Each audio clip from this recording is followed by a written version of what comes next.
Hello, my name is Christine Rule, and I chose to do a sheltered lesson plan for students in second grade. My group will be 6 students that will be in a general education setting. The home language will be Spanish, and I will have 2 students with special needs. They will both have high functioning ASD or autism. So, and 4 of the students are expanding English language learners. My objective for this lesson is that students will be able to identify animal pollinators, and the activities include labeling male and female parts of a flower by using real flowers and a poster, visual to review background knowledge for what they've already learned previously, and they will read an animal pollinator's book, and they'll write sentences and draw pictures based on the animal pollinator's book, and they will group animals together, those that are pollinators and those that are not pollinators, so that they can identify which ones are pollinators. So from that, I'm going to just do a quick lesson, a quick part of the lesson. And this can be spoken mainly in English, but some can be spoken in Spanish as well. So I'll just start off with saying, today we're going to learn about how adult plants make baby plants. And I'll ask the questions like, have you ever seen a flower garden before? What did it look like? Were the flowers all by themselves, or were they with other flowers that looked the same? And then the children will say that they were with other flowers that look the same. I'll say, right, they're usually with flowers, the same types of flowers. So for example, I picked these flowers from my garden, and I didn't just pick one flower and there was only one flower all by itself. The flowers came in bunches, and they were with their flower friends that looked the same as them. So the question is, how did all these flowers come about? Because when I planted the flowers, I just started with a seed, or I just started with one flower. But where did all these other flowers come from? So the answer to that question is that these flowers were pollinated, and that's one of our vocabulary words, is pollination. So I'll show our vocabulary word, pollination, and I'll also have a poster of the flower parts of a flower, and the word pollination and the definition of pollination in English and Spanish, and it would be colorful in real life. So then I'll just read the definition of pollination, where it says, pollination is when pollen moves from the male part of the plant to the female part.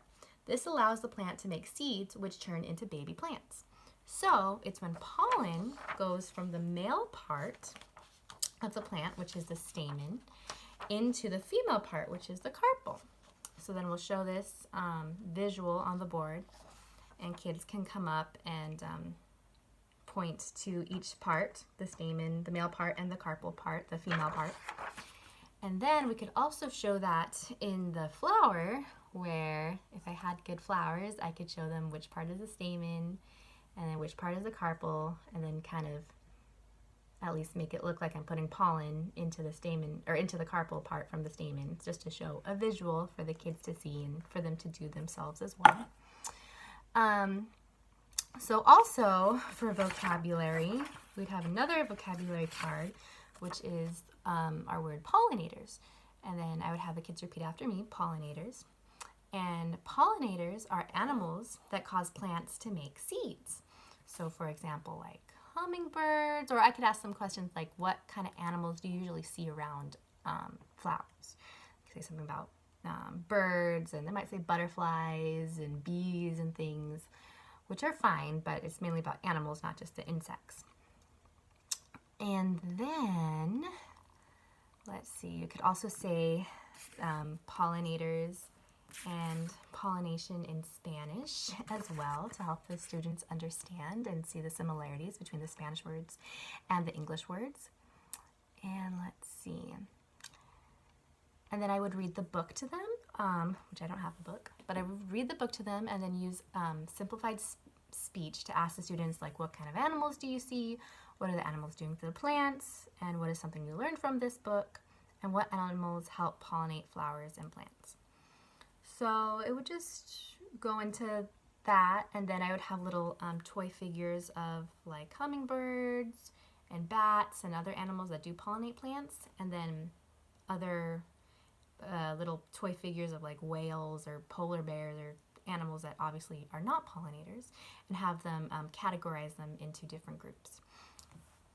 So with that said, some of the successes, I think, of this lesson plan are that there are lots of visuals and hands-on activities for students to be engaged in learning. So they'll get to be touching the flower and get to see where the stamen and the carpel is, and where the pollen is, and how it goes inside. And also the visual poster, and how they'll get to write sentences about the book and draw pictures and use the toy figures to categorize which ones are pollinators and which ones are not.